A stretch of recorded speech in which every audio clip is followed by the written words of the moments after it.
Back to silent learning. ഞാൻ നിങ്ങളുടെ JC ആണ് സംസാരിക്കുന്നത്. എല്ലാ ആളുകൾക്കും സ്വാഗതം. മകളെ, നിങ്ങൾക്ക് തന്നെ തോന്നിയിട്ടുണ്ടാവും എന്തുകൊണ്ടാണ് സാറേ നിങ്ങൾ ഇങ്ങനെ ഇതുപോലെ തന്നെ ഒരു ലുക്കിലൊക്കെ വന്നിട്ടുള്ളത്, എന്തുകൊണ്ടാണ് ഇങ്ങനെ ഒരു ബാക്ക്ഗ്രൗണ്ടിലൊക്കെ വന്നിട്ടുള്ളത് എന്നൊരു സംശയം നിങ്ങൾക്ക് ഉണ്ടാവും. മകളെ, നിങ്ങൾക്കറിയാം ഏറ്റവും പ്രധാനമായും യോധ എന്ന് പറയുന്ന സിനിമ നിങ്ങൾ കണ്ടിട്ടുണ്ടാവും. ആ യോധ എന്ന് പറയുന്ന സിനിമയ്ക്കകത്ത് മോഹൻലാലിൻ്റെ കൂടെ അഭിനയിച്ചിട്ടുള്ള ഏറ്റവും പ്രധാനപ്പെട്ടിട്ടുള്ള ഒരാളുണ്ടല്ലോ, അതാണ് ഉണ്ണിക്കുട്ടൻ എന്നൊക്കെ ആ സിനിമയ്ക്കകത്ത് വിളിക്കുന്ന ഇയാൾ. ഇദ്ദേഹത്തിനെ കുറിച്ച് പറയുകയാണെങ്കിൽ മകളെ, നിങ്ങൾ കണ്ടത് ഏറ്റവും ഇമ്പോർട്ടൻ്റ് ആയിട്ടുള്ള ഒരു ബുദ്ധ സന്യാസിനിയാണ് ഇദ്ദേഹം, അല്ലേ? ഒരു ബുദ്ധ സന്യാസിനിയാണ്. അപ്പോൾ നിങ്ങൾക്ക് മനസ്സിലായിട്ടുണ്ടാവും എന്താണ് നമ്മൾ ഇന്ന് ഡിസ്കസ് ചെയ്യാൻ പോകുന്നത് എന്ന് പറഞ്ഞാൽ മകളെ, നമ്മൾ ഇന്ന് ഡിസ്കസ് ചെയ്യാൻ പോകുന്നത് ഏറ്റവും പ്രധാനപ്പെട്ട ബുദ്ധിസത്തിനെ കുറിച്ചാണ്, ബുദ്ധമതത്തിനെ കുറിച്ചാണ് ഡിസ്കസ് ചെയ്യുന്നത്. ബുദ്ധമതത്തിനെ കുറിച്ച് നമ്മൾ പഠിക്കുന്നുണ്ട്. എവിടെയാണ് പഠിക്കുന്നത്? സോഷ്യൽ സയൻസിലെ ഹിസ്റ്ററിയിലെ പ്രധാനപ്പെട്ടിട്ടുള്ള രണ്ടാമത്തെ ചാപ്റ്റർ ഉണ്ടല്ലോ. രണ്ടാമത്തെ ചാപ്റ്റർ എന്ന് പറഞ്ഞാൽ ചാപ്റ്ററിൻ്റെ പേര് എല്ലാവർക്കും അറിയാം, ഐഡിയാസ് ആൻഡ് ഏർലി സ്റ്റേറ്റ് എന്ന് പറഞ്ഞാൽ ആശയങ്ങളും ആദ്യകാല രാഷ്ട്രങ്ങളും എന്ന് പറയുന്ന ചാപ്റ്റർ ഉണ്ട്. ആ ചാപ്റ്ററിനകത്ത് നമ്മൾ പഠിക്കുന്നുണ്ട് എന്തിനെക്കുറിച്ച്? ബുദ്ധിസത്തിനെ കുറിച്ച് നമ്മൾ പഠിക്കുന്നുണ്ട്. അപ്പോൾ നമ്മൾ ഇന്നത്തെ വീഡിയോ നമ്മൾ ചെയ്യാൻ പോകുന്നത് ബുദ്ധിസത്തിനെ കുറിച്ചുള്ള എല്ലാ ഇമ്പോർട്ടൻ്റ് ആയിട്ടുള്ള ഫാക്റ്റുകളും നമ്മൾ എന്ത് ചെയ്യും, ഇന്നത്തെ വീഡിയോയ്ക്കകത്ത് നമ്മൾ ഡിസ്കസ് ചെയ്യും. ഇതോടുകൂടി ഈ വീഡിയോ കാണുന്നതോടുകൂടി നിങ്ങൾക്ക് അതുമായി ബന്ധപ്പെട്ട എല്ലാ സംശയങ്ങളും നിങ്ങൾക്ക് തീരുമെന്നാണ് ഞാൻ വിശ്വസിക്കുന്നത്. പെട്ടെന്ന് തന്നെ നമുക്ക് നോക്കാം മകളെ, ഓരോ പോയിന്റിലേക്ക് നോക്കാം. ആദ്യമായി നിങ്ങൾക്ക് കണ്ടത് ബുദ്ധിസം ഉണ്ടായിട്ടുള്ളത് ആരാണ്, എപ്പോഴാണ് എന്നൊക്കെ നോക്കണം. 6th സെഞ്ചുറിയിലാണ്, ഏകദേശം ഒരു 6ാം നൂറ്റാണ്ട് BC, 6ാം നൂറ്റാണ്ടിനകത്താണ് പ്രധാനമായും ബുദ്ധമതം എന്ത് ചെയ്യുന്നത്, ഇന്ത്യക്കകത്ത് ഉണ്ടാകുന്നത്. ബുദ്ധമതവും ജൈനമതവും ഒക്കെ തന്നെ ഒരേ കാലഘട്ടത്തിലാണ് ഉണ്ടാകുന്നത്. ബുദ്ധമതം സ്ഥാപിച്ചിട്ടുള്ളത് ആരാണ് എന്ന് ചോദിച്ചു കഴിഞ്ഞാൽ ഇദ്ദേഹമാണ്. ഇദ്ദേഹത്തിൻ്റെ പേര് എന്ന് പറയുന്നത്, ഇദ്ദേഹം നമ്മൾ വിളിക്കുക ബുദ്ധൻ എന്നാണ് നമ്മൾ വിളിക്കുക, അല്ലേ? ബുദ്ധമതം സ്ഥാപിച്ചിട്ടുള്ളത് ആരാണ്? ശ്രീ ബുദ്ധനാണ്. എന്നാൽ ബുദ്ധൻ്റെ യഥാർത്ഥ പേര് ഇതാണോ? അല്ല, ഒരിക്കലുമല്ല. അദ്ദേഹത്തിൻ്റെ യഥാർത്ഥ പേര് എന്ന് പറഞ്ഞാൽ എന്താണ്? സിദ്ധാർത്ഥൻ എന്നാണ് അദ്ദേഹത്തിൻ്റെ പേര്. അദ്ദേഹത്തിൻ്റെ പേരാണ് എന്ത്? സിദ്ധാർത്ഥ എന്നാണ് അദ്ദേഹത്തിൻ്റെ പേര്, സിദ്ധാർത്ഥ. അദ്ദേഹം ഒരു രാജകുമാരനായിരുന്നു. അദ്ദേഹം എല്ലാ സൗഭാഗ്യങ്ങളും വിട്ടഴിഞ്ഞ് എന്ത് ചെയ്യാണ്, ഇതേപോലെ തന്നെ ഏറ്റവും സിമ്പിൾ ലൈഫ് എന്ത് ചെയ്യാണ്, ആചരിക്കാൻ വേണ്ടി അദ്ദേഹം എന്ത് ചെയ്യാണ്, ഇറങ്ങിത്തിരിക്കുകയാണ്. അദ്ദേഹത്തിനെ പ്രധാനമായും അദ്ദേഹം ജനിച്ചിട്ടുള്ളത് എവിടെയെന്ന് വെച്ച് കഴിഞ്ഞാൽ ലുംബിനിയാണ്. ലുംബിനി എന്ന് പറഞ്ഞാൽ നേപ്പാളിലൊരു സ്ഥലമുണ്ട്, ലുംബിനിയിലാണ് അദ്ദേഹം ജനിച്ചിട്ടുള്ളത്. ഇനി നെക്സ്റ്റ് വൺ നിങ്ങൾ നോക്ക്, അദ്ദേഹത്തിന് ഏറ്റവും പ്രധാനമായി ബോധോദയം അല്ലെങ്കിൽ എൻലൈറ്റ്മെന്റ് കിട്ടിയിട്ടുള്ളത് എവിടെയാണ്? എൻലൈറ്റ്മെന്റ് മീൻസ് അദ്ദേഹത്തിന് ബോധോദയം കിട്ടിയത് എവിടെ വെച്ചാണ്? ആ സ്ഥലത്തിന്റെ പേര് നിങ്ങൾ നോക്കിയാൽ അത് ഈ ബോധ്ഗയയാണ്. ബോധ്ഗയ, ബീഹാറിലെ ബോധ്ഗയയിൽ വെച്ചാണ് എന്ത് ചെയ്യുന്നത്, അദ്ദേഹത്തിന് ബോധോദയം ഉണ്ടായത്. ആ പേര് തന്നെ ഉണ്ട്, അദ്ദേഹത്തിന് ബോധോദയം ഉണ്ടായത് എവിടെയാണ്? ബോധ്ഗയയിൽ വെച്ചാണ്. ബോധ്ഗയ, അല്ലെ? ബോധം ഉദിച്ചത് എവിടെയാണ്? ബോധ്ഗയയിൽ വെച്ചാണ്. ഇനി അദ്ദേഹത്തിന് ആദ്യത്തെ ഫസ്റ്റ് സെർമൺ അല്ലെങ്കിൽ ആദ്യത്തെ പ്രസംഗം എന്ന് പറയുന്നത്, ഫസ്റ്റ് സ്പീച്ച് എന്ന് പറയുന്നത് നിങ്ങൾക്ക് കാണാൻ വേണ്ടി പറ്റുന്നുണ്ട്. അതെവിടെയാണ്? സാരനാഥിലാണ് അദ്ദേഹത്തിൻ്റെ ആദ്യ പ്രസംഗം നടത്തിയ എവിടെയാണ്? സാരനാഥിൽ വെച്ചിട്ടാണ്. ഇനി അദ്ദേഹം മരണപ്പെട്ടത് എവിടെയാണ്? നിർവാണ എന്ന് പറയും. അദ്ദേഹം മരണപ്പെട്ടത് എവിടെയെന്ന് ചോദിച്ചു കഴിഞ്ഞാൽ മകളെ, ആ മരണപ്പെട്ട സ്ഥലമാണ് ഇത്, കുശി നഗരത്തിൽ വെച്ചാണ് അദ്ദേഹം മരണപ്പെട്ടത്, കുശി നഗര. ഇത്രയുമാണ് ഇമ്പോർട്ടൻ്റ് ആയിട്ട് ബുദ്ധനുമായി ബന്ധപ്പെട്ട് നമുക്ക് പഠിക്കാനുള്ളത്. ഇനി നമ്മൾ നോക്കേണ്ടത് അദ്ദേഹത്തിൻ്റെ പ്രധാനപ്പെട്ട ആശയങ്ങളുണ്ട്. അദ്ദേഹം ഈ പറയുന്ന ലോകത്തിന് സംഭാവന ചെയ്തിട്ടുള്ള ഒരുപാട് കൺസെപ്റ്റുകളുണ്ട്, ഒരുപാട് ആശയങ്ങളുണ്ട്. അതാണ് നമ്മൾ എന്ത് ചെയ്യുന്നത്, ഇനി നോക്കാൻ പോകുന്നത്. ആദ്യമായി നമുക്ക് നോക്കാം എന്തായിരുന്നു അദ്ദേഹത്തിൻ്റെ ഒരു ലൈഫിൽ അദ്ദേഹം പറഞ്ഞ പ്രധാനപ്പെട്ട കൺസെപ്റ്റുകൾ എന്താണ്. ഒന്ന് നിങ്ങൾ നോക്ക്, ബുദ്ധൻ പ്രധാനമായി അദ്ദേഹത്തിൻ്റെ ടീച്ചിങ് ഉണ്ട്. ബുദ്ധൻ ഇതുവരെ നമ്മളോട് പറഞ്ഞിട്ടുള്ള കാര്യങ്ങളുണ്ട്. അപ്പോൾ നിങ്ങൾക്കറിയാം, Buddha's teaching and principles were simple and practical എന്ന് പറഞ്ഞിട്ടുണ്ട്. അതായത് ബുദ്ധൻ്റെ ഉപദേശങ്ങൾ അതുപോലെ തന്നെ അദ്ദേഹത്തിൻ്റെ തത്വങ്ങളും വളരെ ലളിതമായിരുന്നു, അല്ലേ? അദ്ദേഹത്തിൻ്റെ ഈ പറഞ്ഞ ബുദ്ധൻ്റെ ടീച്ചിങ് എന്ന് പറഞ്ഞാൽ എന്തായിരുന്നു? അത് പ്രധാനമായിട്ടും സിമ്പിളായിരുന്നു, അതുപോലെ തന്നെ അതെന്തായിരുന്നു? പ്രാക്ടിക്കലായിരുന്നു, നമുക്കൊക്കെ ഉപയോഗിക്കാൻ പറ്റുന്ന തരത്തിലേക്കായിരുന്നു. ഏത് മനുഷ്യനും ഇതേപോലെ എന്ത് ചെയ്യാം, ബുദ്ധൻ്റെ ആശയങ്ങൾ പിന്തുടരാൻ പറ്റുമായിരുന്നു. അതാണ് ഒന്നാമത്തത്.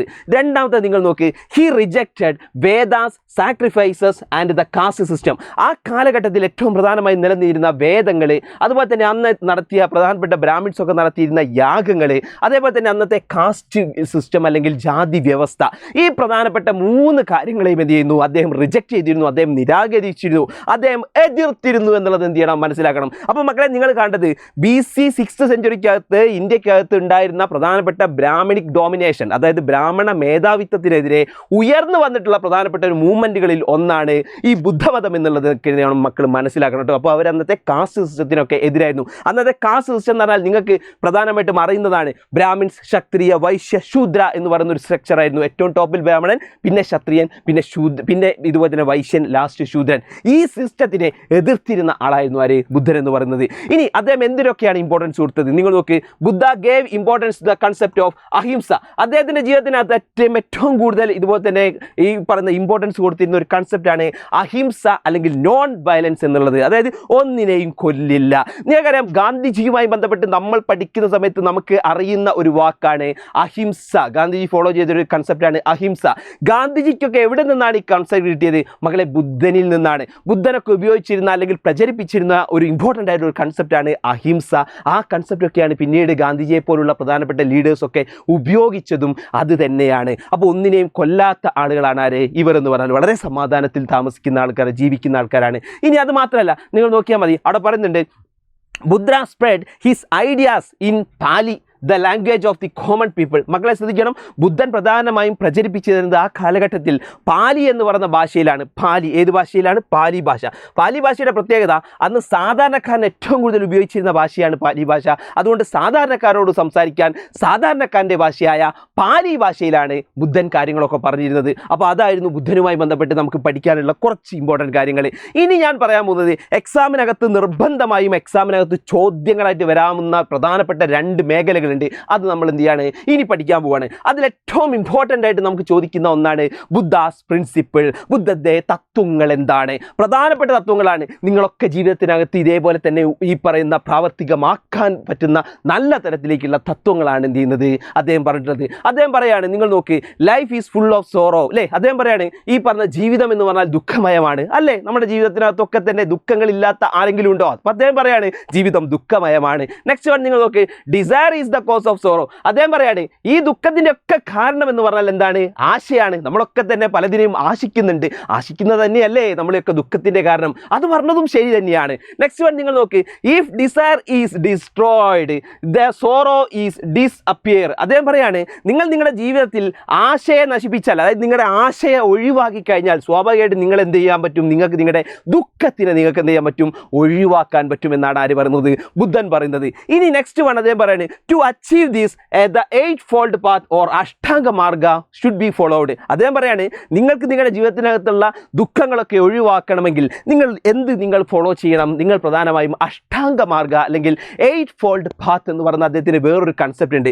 ആ കൺസെപ്റ്റ് നിങ്ങൾ ഫോളോ ചെയ്ത് കഴിഞ്ഞാൽ നിങ്ങളുടെ ജീവിതത്തിനകത്തുള്ള എല്ലാ ദുഃഖങ്ങളും നിങ്ങൾക്ക് മാറ്റി നിങ്ങൾക്ക് എന്ത് ചെയ്യാൻ പറ്റും? പുതിയൊരു ജീവിതത്തിനകത്തേക്ക് വരാൻ പറ്റും. അപ്പോൾ അതെന്താ നോക്കണം, എന്താണ് അദ്ദേഹം പറയുന്ന 8-fold പാത്ത്? അപ്പോൾ മക്കളെ, നിങ്ങൾക്കറിയാലോ, ഇത് ബുദ്ധൻ്റെ ഏറ്റവും ബേസിക് പ്രിൻസിപ്പിൾസ് ആണ്. അപ്പോൾ ബുദ്ധൻ പറയാണ്, life is full of sorrow അല്ലേ? എന്താണ്? ജീവിതം വളരെ ദുഃഖമയമാണ്. അദ്ദേഹം പറയുന്നത് desire is the cause of sorrow.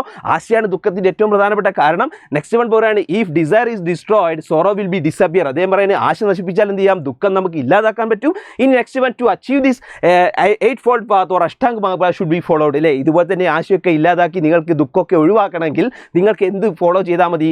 ഈ പറയുന്ന അഷ്ടാംഗ മാർഗം നിങ്ങൾക്ക് ഫോളോ ചെയ്താൽ മതി എന്നാണ് പറയുന്നത്. അപ്പോൾ ഇത് ഏറ്റവും ബേസിക് പ്രിൻസിപ്പിളാണ്, ബുദ്ധൻ്റെ അടിസ്ഥാന തത്വങ്ങളാണ് ഇത് പറയുന്നത്. ഇനി നമ്മൾ ഇതിനകത്ത് ഈ അഷ്ടാംഗ മാർഗത്തിനെ കുറിച്ച് പറയുന്നുണ്ടല്ലോ, ഈ 8-fold പാത്ത്. അപ്പോൾ അങ്ങനെയുള്ള ആ 8 പ്രധാനപ്പെട്ട ആ കൺസെപ്റ്റുകൾ നമ്മൾ എന്ത് ചെയ്യണം? ഒന്ന് നമുക്ക് നോക്കേണ്ടതുണ്ട്. അപ്പോൾ മക്കളെ, നിങ്ങൾ നോക്കിയോളൂ, 8-fold പാത്ത് അല്ലെങ്കിൽ അഷ്ടാംഗ മാർഗത്തിനെ കുറിച്ചാണ് നമ്മൾ എന്ത് ചെയ്യുന്നത്? പറയാൻ പോകുന്നത്.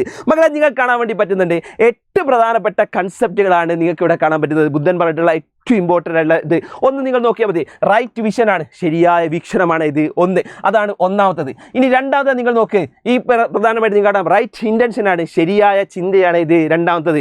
തേർഡ് വൺ നിങ്ങൾക്ക് കാണാൻ വേണ്ടി പറ്റുന്നുണ്ട് റൈറ്റ് സ്പീച്ചാണ്, ശരിയായ വാക്കാണ് അല്ലേ? നമ്മുടെ എല്ലാവരോടും നിങ്ങൾ നല്ല രീതിയിലുള്ള വീക്ഷണം നിങ്ങൾക്ക് വേണം, നല്ല തരത്തിലേക്കുള്ള ചിന്തകൾ നിങ്ങൾക്ക് വേണം, അതേപോലെ തന്നെ നല്ല സ്പീച്ച് ആയിരിക്കണം, നല്ല രീതിയിലുള്ള വാക്കുകളായിരിക്കണം നമ്മൾ ഉപയോഗിക്കേണ്ടത്. നെക്സ്റ്റ് വൺ, ഫോർത്ത് വൺ നിങ്ങൾ നോക്ക്, റൈറ്റ് ആക്ഷൻ, ശരിയായ പ്രവൃത്തിയായിരിക്കണം അല്ലേ? നെക്സ്റ്റ് വൺ നിങ്ങൾ നോക്കുക, 6th വൺ റൈറ്റ് എഫേർട്ടാണ്, ശരിയായ പരിശ്രമം നമുക്ക് വേണം. നെക്സ്റ്റ് 7th വൺ നിങ്ങൾ നോക്കാം, റൈറ്റ് അവയർനെസ് ആണ്, ശരിയായ സ്മരണ വേണം. ലാസ്റ്റ് വൺ റൈറ്റ് മെഡിറ്റേഷൻ, ശരിയായ ധ്യാനം വേണം. ഇതെല്ലാം നമ്മുടെ ജീവിതത്തിനകത്ത് വേണം. അപ്പം ഈ പറയുന്ന 8 കാര്യങ്ങളാണ് ബുദ്ധൻ നിങ്ങളോട് അഷ്ടാംഗ മാർഗത്തിൽ എന്ത് ചെയ്യുന്നത്? പറയുന്നത് ഏറ്റവും പ്രധാനപ്പെട്ടതാണ് കേട്ടോ. അപ്പോൾ എക്സാമിനകത്ത് ചോദിക്കുന്നതാണ് അഷ്ടാംഗ മാർഗം അല്ലെങ്കിൽ 8-fold പാത്ത് എന്നുള്ളത്. മകൾ നിർബന്ധമായി ഇത് പഠിച്ചു വെച്ചോളണം. ഓക്കെ, നെക്സ്റ്റ് വൺ മകളെ നിങ്ങൾ നോക്കിക്കോളൂ, അപ്പോൾ മക്കളെ, ബുദ്ധൻ ജീവിച്ചിരുന്നതിൻ്റെ പ്രധാനപ്പെട്ട ചില തെളിവുകൾ നമുക്ക് കിട്ടുന്നുണ്ട്. അതിനുള്ള പ്രധാനപ്പെട്ടതാണ് സ്തൂപങ്ങൾ, അല്ലെങ്കിൽ നമുക്ക് കാണുന്നുണ്ട് നിങ്ങളുടെ ആ ബാക്ക്ഗ്രൗണ്ടിൽ നിങ്ങൾ കാണാം സ്തൂപങ്ങളെക്കുറിച്ച് കാണുന്നുണ്ട്.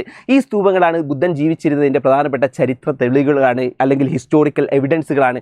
എന്താണ് സ്തൂപ എന്ന് ചോദിച്ചു കഴിഞ്ഞാൽ മക്കളെ, നിങ്ങൾ കണ്ടത് ഈ പറയുന്ന ബുദ്ധൻ്റെയൊക്കെ തന്നെ മൃതശരീരവും അല്ലെങ്കിൽ അദ്ദേഹമൊക്കെ തന്നെ പ്രധാനമായിട്ട് ഉപയോഗിച്ചിരുന്ന വസ്തുക്കളൊക്കെ തന്നെ എവിടെയെങ്കിലും ഒന്ന് അടക്കം ചെയ്ത് അതിൻ്റെ മുകളിൽ ഉണ്ടാക്കുന്ന കെട്ടിടങ്ങളെയാണ് നമുക്ക് എന്ത് ചെയ്യുന്നത് സ്തൂപാസ് എന്ന് പറയുന്നത്. ഏറ്റവും ഫേമസ് ആയിട്ടുള്ള 2 സ്തൂപങ്ങൾ ഞാൻ നിങ്ങളെ കാണിക്കുകയാണ്. അതിലൊന്ന് നിങ്ങൾ കണ്ടത് ഈ പറഞ്ഞ സാഞ്ചി സ്തൂപമാണ്. എവിടെയാണ് അത്? മധ്യപ്രദേശിലുള്ള സാഞ്ചി സ്തൂപം അല്ലേ. നെക്സ്റ്റ് വൺ നിങ്ങൾ കാണാൻ വേണ്ടി പറ്റാ, നിങ്ങൾ നോക്കി, ഇതാണ് സാഞ്ചി സ്തൂപം. അപ്പോൾ ഞാൻ പറഞ്ഞല്ലോ ഇതിൻ്റെ ഉള്ളിലുണ്ടാകുന്നത് എന്താണ്? ബുദ്ധൻ്റെ ഈ പറഞ്ഞ മൃതശരീരവും അല്ലെങ്കിൽ അദ്ദേഹം ഉപയോഗിച്ചിരുന്ന വസ്തുക്കളാണ് ഉണ്ടാവുക. അതൊരു പ്രധാനപ്പെട്ട ഒരു സ്മാരകമായിട്ട് എന്ത് ചെയ്യാണ് നിലനിൽക്കുകയാണ്. അതേപോലെ തന്നെ നിങ്ങൾ കണ്ടത് സാരനാഥിലെ ഏറ്റവും പ്രധാനപ്പെട്ട യുപിയിലെ സാരനാഥിലുള്ളതാണ് ഇത് നെക്സ്റ്റ് സ്തൂപ. അങ്ങനെ ഈ പറയുന്ന സ്തൂപാസ് ഈ പറയുന്ന ബുദ്ധിസവുമായി ബന്ധപ്പെട്ട് അല്ലെങ്കിൽ ബുദ്ധനുമായി ബന്ധപ്പെട്ട് ഉള്ളതാണ് എന്ന് എന്ത് ചെയ്യാം മനസ്സിലാക്കി വെക്കുക. ഇനി മക്കളെ, നെക്സ്റ്റ് വൺ നിങ്ങൾ ഏറ്റവും പ്രധാനമായിട്ട് കാണുന്നത് ബുദ്ധത്തിന് ബുദ്ധമതം ഏറ്റവും പ്രധാനമായും അന്ന് പ്രചരിപ്പിച്ചിരുന്നത് ബുദ്ധ സംഘങ്ങളായിരുന്നു. ആ ബുദ്ധ സംഘങ്ങൾ എന്ന് പറഞ്ഞാൽ അന്ന് ഇതേപോലെ തന്നെ ഈ പറയുന്ന പുരുഷന്മാരായിട്ടുള്ള ആളുകൾ ഉണ്ടായിരുന്നു. അവരുടെ ഒരു വിങ്ങിനെ വിളിച്ചിരുന്ന പേരാണ്, പ്രധാനമായിട്ടും അവരെ വിളിച്ചിരുന്ന പേരാണ് ഭിക്ഷുക്കൾ എന്നാണ് വിളിച്ചത്. ഈ പറയുന്ന മെൻ ഓഫ് ദ സംഘ, അല്ലെങ്കിൽ ഈ പറയുന്ന ബുദ്ധമതത്തിലെ ഈ പറയുന്ന പുരുഷന്മാരുടെ സംഘത്തിന് വിളിച്ചിരുന്ന പേരാണ് ഇത് ഭിക്ഷൂസ് എന്നാണ്. ഇവരൊക്കെയാണ് ഈ ബുദ്ധമതം പ്രചരിപ്പിച്ചിരുന്നത്. അതേപോലെ സ്ത്രീകളുടെ ഭാഗത്തു നിന്നാണെങ്കിൽ അതിനെ നമ്മൾ വിളിക്കുക ഭിക്ഷുണീസ് എന്നാണ്, ഭിക്ഷുണികൾ എന്നാണ്. ഇതിൻ്റെ ഒരു ചിത്രം ഞാൻ നിങ്ങൾക്ക് കാണിച്ചു തരാം. ആരാണ് ഈ പറയുന്ന ഭിക്ഷുണി, ആരാണ് ഭിക്ഷു ആരാന്നുള്ളത് നോക്കാം. കണ്ടില്ലേ, ഒരു തന്നെ നിങ്ങൾക്ക് കാണാൻ വേണ്ടി ഒരു സ്ത്രീയും ഒരു പുരുഷനും കാണുന്നുണ്ട്. സ്ത്രീ എന്ന് പറഞ്ഞാൽ ഭിക്ഷുണിയാണ്, അതുപോലെ തന്നെ ഈ പറഞ്ഞ ഭിക്ഷു എന്ന് പറഞ്ഞാൽ ആരാണ്? പുരുഷനാണ്, ബുദ്ധ ഭിക്ഷുക്കളാണ്. ഓക്കെ, ഇനി നെക്സ്റ്റ് വൺ നിങ്ങൾ നോക്കും മക്കളെ, പ്രധാനമായിട്ടും ബുദ്ധമതം പിന്നീട് 2ആയിട്ട് എന്ത് ചെയ്യുന്നുണ്ട്? വിഭജിക്കുന്നുണ്ട്. 2ആയിട്ട് ഇതുപോലെ തന്നെ എന്ത് ചെയ്യുന്നുണ്ട്? അവർ മുറിയുന്നതാണ്, ശരിക്കും അത് ഡിവൈഡ് ചെയ്ത് പോകുന്നുണ്ട്. അതിലുള്ള ഒരു വിഭാഗത്തിന് പറയുന്ന പേരാണ് മഹായാനം, രണ്ടാമത്താണ് ഹീനയാനം എന്നും മഹായാനം എന്നും എന്ത് ചെയ്യുന്നുണ്ട്? അവർ ഇതേപോലെ തന്നെ 2ആയിട്ട് മുറിയുന്നുണ്ട്. അതിൽ മഹായാനം എന്ന് പറഞ്ഞാൽ ബുദ്ധനെ അവരെന്താണ്? ദൈവമായിട്ടാണ് അവരെന്ത് ചെയ്യുന്നത്? ആരാധിച്ചിരുന്നത്. ബുദ്ധൻ എന്ന് പറഞ്ഞാൽ അതൊരു ദൈവമായിട്ടാണ് എന്ത് ചെയ്യുന്നത്? ഈ പറഞ്ഞ മഹായാനക്കാർ ആരാധിച്ചിരുന്നത്. എന്നാൽ ഹീനയക്കാർ എന്താണ്? ബുദ്ധൻ എന്ന് പറഞ്ഞാൽ അദ്ദേഹം ഒരു സാധാരണ ഒരു വ്യക്തിയായി തന്നെയാണ് ആരും ആരാധിച്ചിരുന്നത്, ഈ ഹീനയക്കാരൻ ചെയ്യുന്നത് ആരാധിച്ചിരുന്നത്. അപ്പോൾ ഇത് പിന്നീട് ബുദ്ധമതത്തിൽ ഉണ്ടായിരുന്ന 2 വിഭാഗങ്ങളാണ് എന്ന് എന്ത് ചെയ്യുക മക്കൾ മനസ്സിലാക്കി വെക്കുക. നെക്സ്റ്റ് വൺ നിങ്ങൾ കാണേണ്ടത്, എക്സാമിനൊക്കെ തന്നെ സാധാരണ ചോദ്യങ്ങളൊക്കെ വരാറുണ്ട്. What are the main principles of Buddhism? ബുദ്ധമതത്തിൻ്റെ ഏറ്റവും പ്രധാനപ്പെട്ട അടിസ്ഥാന തത്വങ്ങൾ എന്തൊക്കെയാണ്? എക്സാമിന് ചോദിക്കുന്ന വളരെ ഇമ്പോർട്ടൻ്റ് ആയിട്ടുള്ള ചോദ്യങ്ങളൊന്നാണ്. അപ്പോൾ അത് നിർബന്ധമായിട്ട് എന്ത് ചെയ്തോളണം? പഠിച്ചു വെച്ചോളണം. അതേപോലെ തന്നെ മക്കളെ, നിങ്ങൾ കാണാൻ വേണ്ടി പറ്റുന്നുണ്ട് ബുദ്ധമതത്തിൻ്റെ ഏറ്റവും പ്രധാനമായിട്ട് നമ്മൾ പഠിച്ചിട്ടുണ്ടായിരുന്ന അഷ്ടാംഗ മാർഗ്ഗം ഉണ്ടല്ലോ, 8 ഫോൾഡ് പാത്ത് ഉണ്ടല്ലോ, അതിനെക്കുറിച്ച് എന്ത് ചെയ്യാറുണ്ട്? ചോദ്യങ്ങൾ വരാറുണ്ട്. അപ്പോൾ ഇതും എന്ത് ചെയ്തോളണം? നിർബന്ധമായി പഠിച്ചു വെച്ചോളണം. ഈ 2 ക്വസ്റ്റ്യൻസ് ആണ് നിർബന്ധമായി ഈ ഭാഗത്ത് നിങ്ങൾ പഠിച്ചു വെക്കേണ്ടത്. അപ്പോൾ മക്കളെ പറയുന്നത് ഇത്രയേ ഉള്ളൂടാ. 6th century 6ാം നൂറ്റാണ്ടിനകത്ത് ഇന്ത്യക്കകത്തുണ്ട്, 6th century BC 6ാം നൂറ്റാണ്ടിനകത്ത് ഉണ്ടായിട്ടുണ്ടായിരുന്ന പ്രധാനപ്പെട്ട മൂവ്മെൻ്റാണ് ഈ പറയുന്ന ബുദ്ധിസം എന്ന് പറയുന്നത്. ബുദ്ധമതത്തിന് വലിയ തരത്തിലേക്കുള്ള എന്തുണ്ട്? പ്രചരണം ഇന്ത്യയിൽ ഉണ്ടായിരുന്നു. അതിനേക്കാൾ ഇപ്പോൾ ഉള്ളത് ലോകത്തിൻ്റെ മറ്റു പല രാജ്യങ്ങൾക്കകത്താണെന്നുള്ളത് നിങ്ങൾ എന്ത് ചെയ്യണം? മനസ്സിലാക്കണം. അപ്പോൾ ഇത്രയും കാര്യങ്ങൾ നിങ്ങൾക്ക് ഏറ്റവും ചുരുങ്ങിയ സമയത്ത് മനസ്സിലായി എന്ന് വിചാരിക്കുന്നു. അപ്പോൾ നന്നായിട്ട് ഇതുപോലെ തന്നെ വീഡിയോ ഒക്കെ കണ്ടിട്ടുണ്ടെങ്കിൽ നന്നായിട്ട് നോട്ടൊക്കെ എഴുതിയെടുക്കുക, അടിപൊളിയാക്കുക, ഉഷാറാക്കുക. ഈ വരുന്ന ഓണം എക്സാമിന് നല്ല മാർക്ക് നിങ്ങൾക്ക് സ്കോർ ചെയ്യട്ടെ. So thank you everyone, thank you. എന്തായാലും നിങ്ങൾ ഈ വീഡിയോൻ്റെ കമൻറ്റ് നിങ്ങൾ എന്ത് ചെയ്യണം? നിങ്ങൾ രേഖപ്പെടുത്തണം കേട്ടോ. വീഡിയോയ്ക്ക് താഴെ നിങ്ങൾ നിർബന്ധമായിട്ട് രേഖപ്പെടുത്തണം എന്ന് മാത്രം പറഞ്ഞുകൊണ്ട് നിർത്തുന്നു. ബൈ.